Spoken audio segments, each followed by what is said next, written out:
With his ability, his mouse wheel up for me, which is his fire ability, the damage one, you can shoot it at range. I didn't even know that, dude. So apparently you can...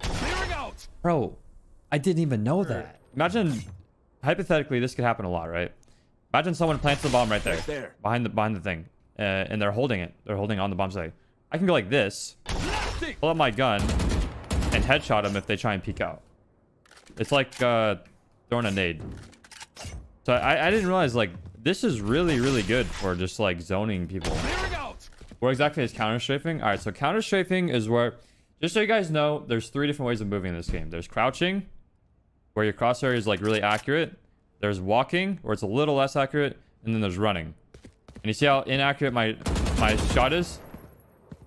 Well, counter-strafing is where you're running around the corner. Like, right? I'm running around the corner. But as soon as I go to shoot, I hit the opposite direction. So I'm sprinting to the right, shoot, hit left. Shoot, move left. Shoot, move left. Shoot, move left. Shoot, move left. So you're like canceling all your momentum by going the opposite direction. And your shot is completely accurate. So if someone is, for example, this is really, really important. If someone is holding this angle right here, like this, and he's ready for me to peek, it's much, much, much easier for him to shoot and kill me if I'm walking around the corner like this. But if I wide swing fast and then counter strafe, it's way harder for him to shoot me when I'm over here moving quick than it is for him to slowly, you know, for me to slowly walk around the corner and him predict me at this perfect angle. So when you're peeking corners in this game, counter strafing is one of the number one things you can learn. It's seriously, it's so important.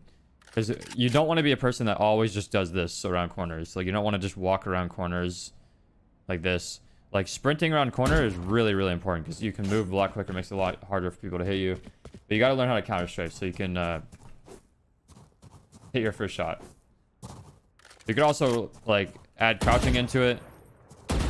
You see how, like, I'm sprinting around the corner, but all of my shots are all hitting right there? I can even do it without crouching. So if that was someone's head, even though I'm moving faster on the corner, it's still really accurate. But this is like some decent practice that you guys can do. If you do want to practice on your own, what you should do is, like, especially if you want to practice counter strafing, just go around the maps and go to spots that are high playable spots. So this spot right here is very playable, right? Like, everyone starts at the beginning on defense here, and everyone on attack plays here. And what you can do is you just pick something. So, like, pick, like, that edge right there, like that bullet spot. So you can practice your counter strafing. When you go around the corner, just try and hit that every time. Like, practice like that's someone's head.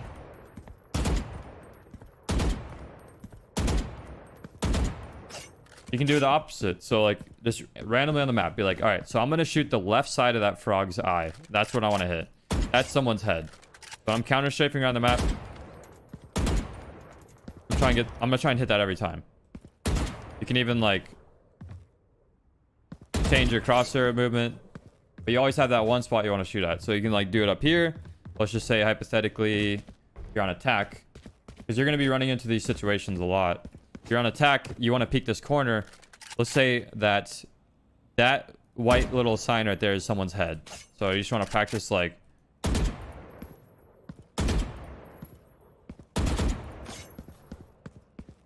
it also helps you learn the maps a lot. All the bullets went right there. See? Really good for practice.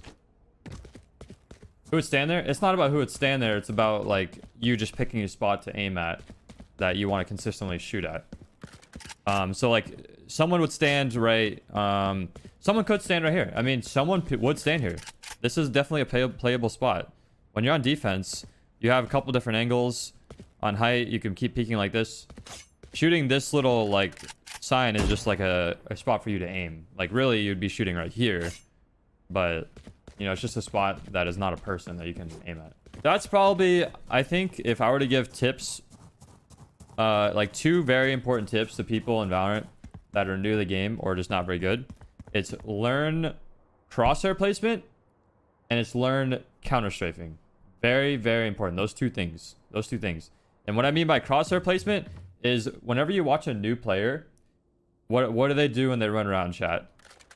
They go like this. They walk around the corner and they're like this.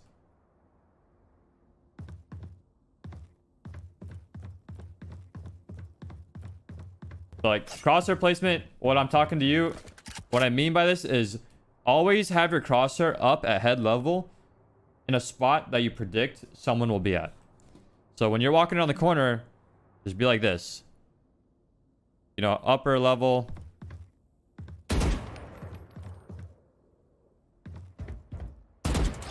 You see how like my crosshair is constantly at a spot where I think they might be? Like always assume someone is where you're about to look. That's one of the biggest thing. Another thing where I talked about is counter strafing. That's when you're sprinting to the side, and if you want your crosshair to be accurate, you just strafe the opposite direction and stop. So it's like I'm moving to the right, I'm sprinting. I'm holding D to move to the right. If I want to stop and get my crosshair to shoot accurate, I'm just gonna let go of D and I'm gonna hit A. See?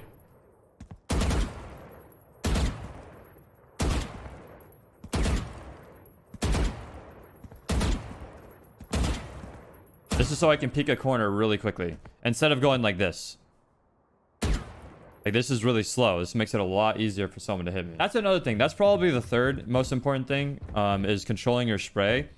So the best thing you can do for this, for practicing, is just, you know, pick a wall, take your hand off the keyboard, don't move the mouse, and shoot the gun. You see how the Valorant or the Vandal shoots? It starts here, it goes up, then it goes left, then it goes right, then it goes left, then it goes right, then it goes left, then it goes right. That's the pattern. So what you want to do typically is you want to have your crosshair at head level, and then you pull down a little bit, and then after you shoot that much, you usually just let go. Like, you know, let's be real, you can't really control a left-right spray that accurate. Maybe you can get good enough to control it, maybe I'm just shitty, but I usually just control as much as possible to get that many shots off. So it's pretty easy, to be honest. You usually just pull down. For the most part, you just pull down. Maybe a little bit to the right. Let's see. Okay, so you pull down a little bit to the right. Because the first thing your spray does is it goes upward left. So if you pull down and then aim a little right, the shots that are supposed to go left, since you're pulling right, it'll still go center. So pull down a little bit, then pull a little bit to the right. And then stop shooting or whatever. If you have to keep shooting, then you keep pulling to the left.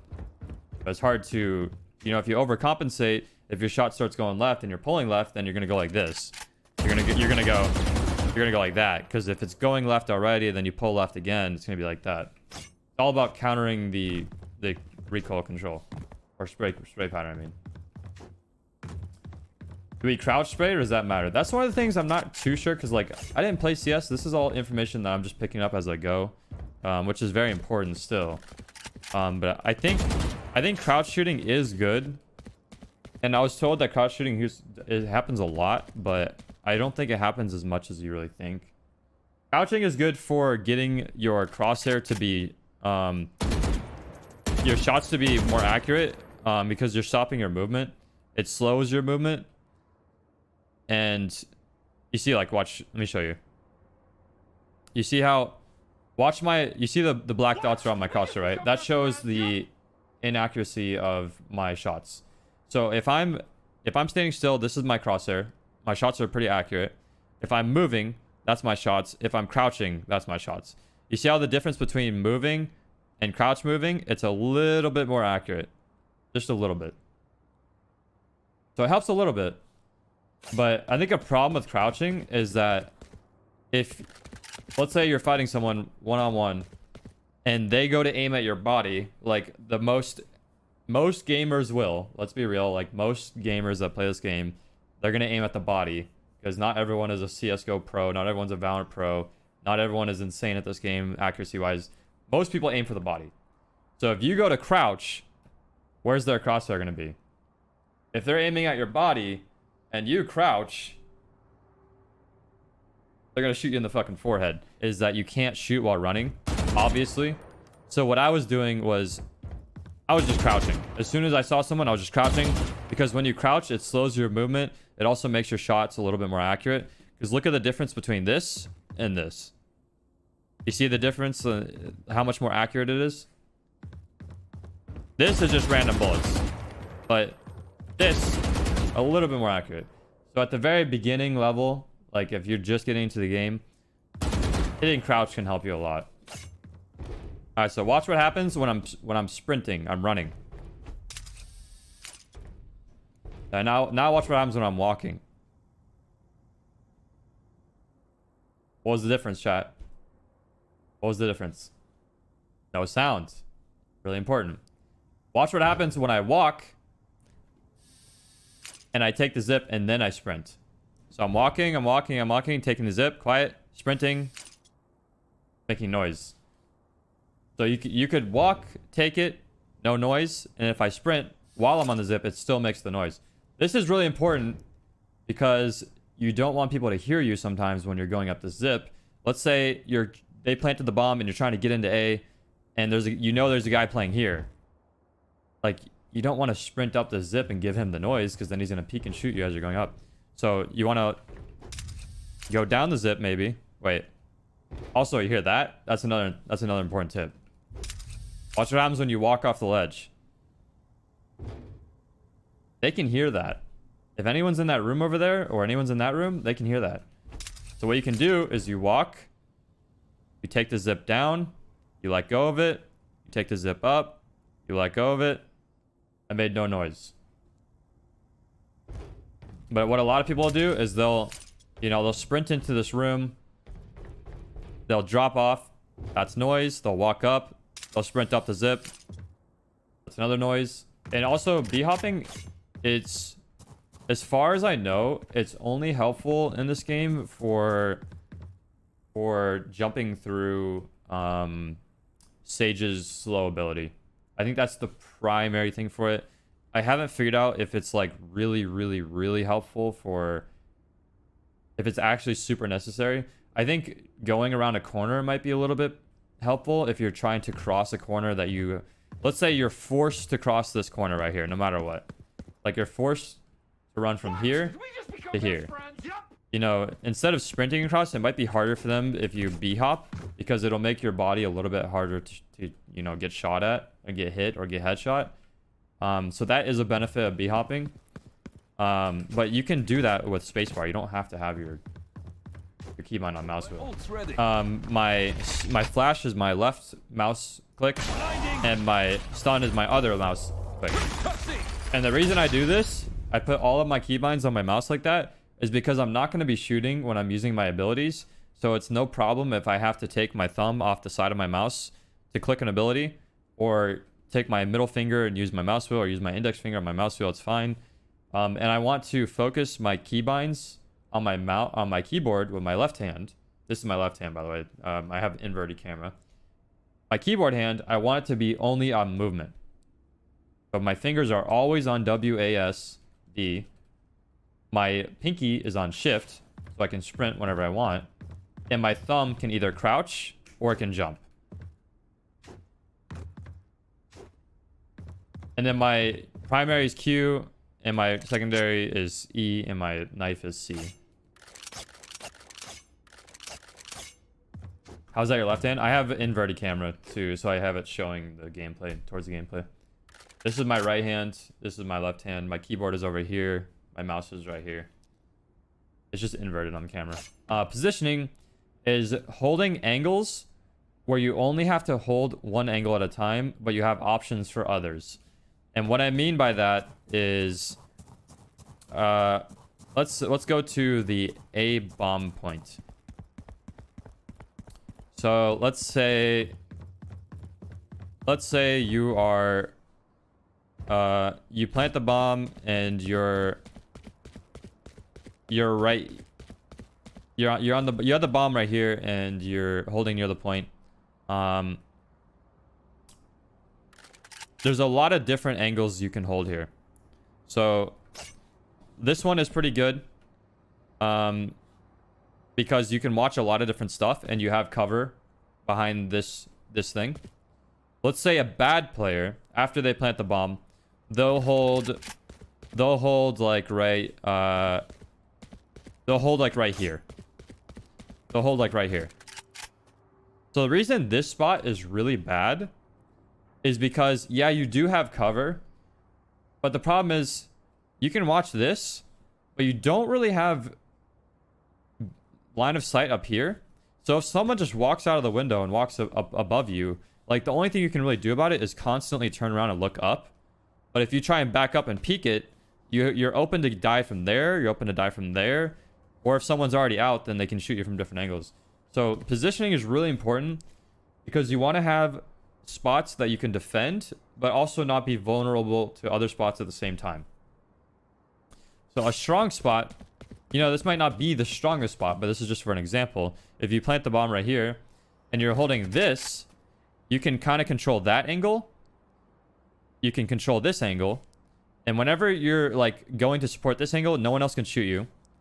If you want to move against the wall, you can re-peek right here and you can see that angle. And if you want to go over here, you can peek this. So that way, whatever angle you're peeking, you always have safety from the other angle.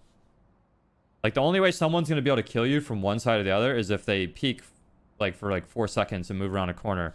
And if you're constantly moving back and forth, they can't just like, you know, if they sprint, you're going to hear them. If they're walking, you're going to be able to time yourself well enough to where you can see them walking toward you. They can wallbang that. It's true. They can wallbang this. This is what I'm saying. This might not be the best spot. This is just an example I'm using to where you can control different angles without giving line of sight of other angles. You can also like wide swing like this. And also another movement tip. You move quicker with your knife, guys, than you move with your gun. You see how I move quicker with my knife than I move with my gun? This is important. Obviously, if you're running, if you're going across the map, you want to pull out your knife if no one is near you. Like if you know for sure that there's 4 people that are at B and they all planted the bomb and no one else is anywhere on the map, obviously I want to have my knife out and I want to be running to get to the other side of the point. Another thing is, if you're... Watch the mini-map right here, guys, at the top left. You see how I'm walking and you see my character and it shows like that little light in front of me? Whenever stuff is happening in that light, like if you see if a bomb is down and I'm looking at it, it'll show that on the minimap. It'll show the bomb. If I'm not looking at the bomb, if I'm looking at the wall, it won't show the bomb. So if I peek, it'll show the bomb. If it's down on the minimap, now it won't. So my teammates can't see it. But that's the tip I was trying to get to, is that watch what happens when I sprint. Look at the minimap. Do you guys see the little circle on the minimap? What do you guys think that means? This is the sound of how far someone can hear you when you're running. So if you know for sure that someone is right, let's say they're at the zip line. Right there. You heard them coming or something. They're at the zip line or someone called it out, and you're over here, and you want to try and wrap around. So they're right here at the zip line, and you want to wrap around. You can run. And you know they won't be able to hear you because you can see on the minimap where your circle is that's making noise. And if they're there, then the circle gets toward them and you stop running. Just like I said, you run faster with the knife compared to running with the gun. What you can do, if you're in this position, for example, and you have the bomb down, you can peek with your knife just to get information. If you think there might be a guy up top, you just peek with your knife real quick just to get information. Because it's faster than peeking with your gun. And if he's like watching right here and he's trying to shoot you, if you peek with your knife, you're not trying to shoot him back. All you're trying to do is get information. You just go like this, just to get information. If you know he's there, then maybe you can consider doing like a counter-strike peek to shoot him. But remember, information is king. Information is always the most important thing in competitive play. So you can peek with your knife instead of peeking with your gun. Because it's faster and it's less likely for you to die if you're just trying to get information. Do we need to 180 and one swipe in VALORANT? You do.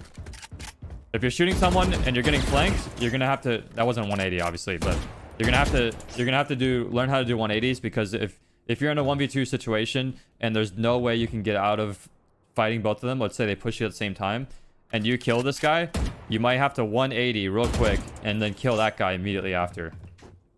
180 is pretty important. That's why you need to get a sense that is good enough for you to do a swipe to the right, to do a consistent 180 every time. I'm probably going to have to increase my sense, not because I can't do 180s, but because if I were to ever play at LAN, when you play at LAN, like right now, I have an arm length worth of mouse pad, like a pretty fucking long distance, like 3 fucking feet. At LAN, you have like a 1.5 feet or a foot. You know, you don't have that much space. So if I go like this, I'm probably gonna send my teammate to the hospital because I'm gonna break his fucking arm. If I try and swipe and do a 180, I'm gonna knock my teammate out. We're gonna be down a man. We're gonna have to try and 4v5 every single round. Every time I have to do a 180, I'm gonna give my teammate a concussion, and you know we're gonna lose. What is LAN? LAN is like when you're playing a tournament in person. Like if I'm playing at TwitchCon in person at a table, and I have all my teammates next to me, you don't have a lot of space. It's just never. Is there ever been a LAN where you have space, chat? For some reason, like esports, it's like the most important thing. You need your own fucking space to play, and they give you these little like airplane seats, and you're like this. Yo, they're CT. They're rapid. They're on zip. And you're like tucked up like this. You're like shoulder to shoulder. You like never have space. Crouch jumping. Sometimes there's spots in this map, especially when you use like boosting abilities. Like if you're playing Raze, the new character Raze. If you C4 the ground, can I change my character by the way? Is that possible? No, it's not. If you C4 the ground, it can boop you up in the air, like just like Jet has like a lift ability. On Raze, if you C4 the ground, you can boost yourself from there. Sometimes the boost isn't enough to get you to where you want to go. Like you'll boost up and then you'll just go like this and you'll fall back down. But what you can do is you can jump with the boost, and then if you crouch, it'll make your character smaller, so it'll pick you up just enough to where you can get onto the ledge. So like this. Like you jump and then you crouch. So does that make sense, chat? So with the boost, when you crouch, your character's a little bit smaller, so your legs can get on the ledge. It's kind of like if you're in the gym and you're trying to jump up onto a thing. Let's see. So this guy right here, he's standing here and he's trying to jump on top of this ledge right here. Watch what happens to his body when he jumps up. He jumps up, he's max verticality from feet to bottom, and then watch what he does. He pulls his body closer together with his feet. And you see how small he is? This is like jump crouching in Valorant. So he jumped in there, he's getting small, he's crouching, then he gets on the platform, and then he stands up.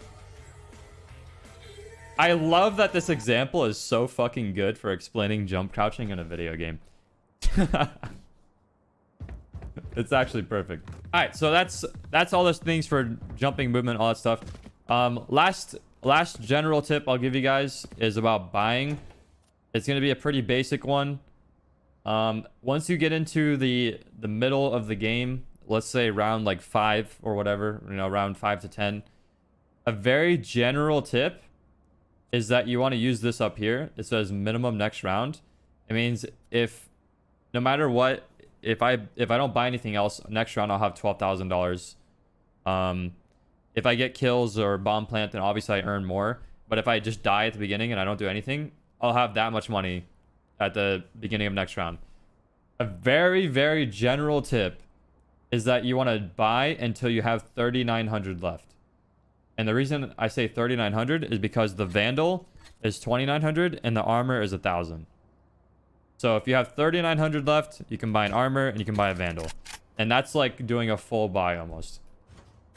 Very general tip. It's not always right every round. It's not, you know, it's just a very, very basic general tip for a new player. You can save till you just buy until you have 3,900. You could also do it until you have 3,300. Because then you can buy a light armor and a Vandal. But, you know, typically you want to have full armor over a light. Almost has the Vandal and the Phantom.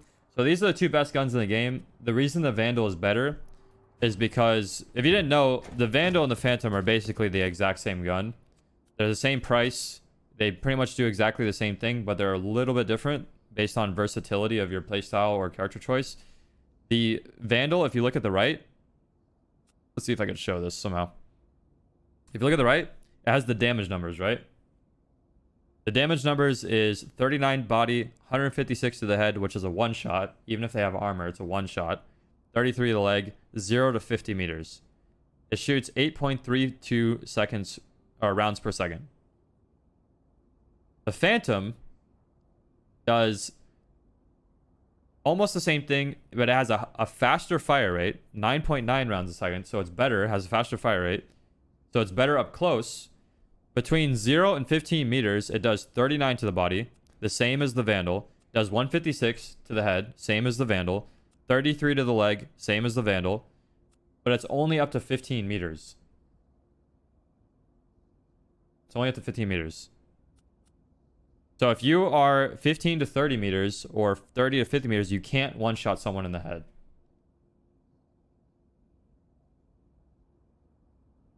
Alt fire? Oh, that's oh, my bad. Yeah, I read the wrong thing. So like the fire rate of the Phantom is 11 rounds per second for primary fire, 9.25 for the Vandal. The point is, the Phantom shoots quicker. It has a faster fire rate, and it does the same amount of damage, 0 to 15 meters. So the Phantom is strictly better than the Vandal, up to 15 meters. It's just better. There's no other way to, compare it. It even has a higher magazine capacity. It has 30 bullets instead of 25. But once you get to 16 to 50 meters, that's when the Vandal is typically better, because the Vandal can one-shot people. And in high-level like pro play, you're always going to see people buying Vandal because you need to be able to one-shot someone at higher than further than 16 meters, because a lot of fights will happen further than 16 meters or 15 meters. So if you play a character that is always close range, if you play very aggressive, like Omen maybe, then maybe Phantom is your gun of choice. But if you try to take a long distance fight or even like a medium range fight, you might lose, because if you headshot him with the Phantom and he headshots you with the Vandal at 20 meters, you're not going to kill him, but he's going to kill you.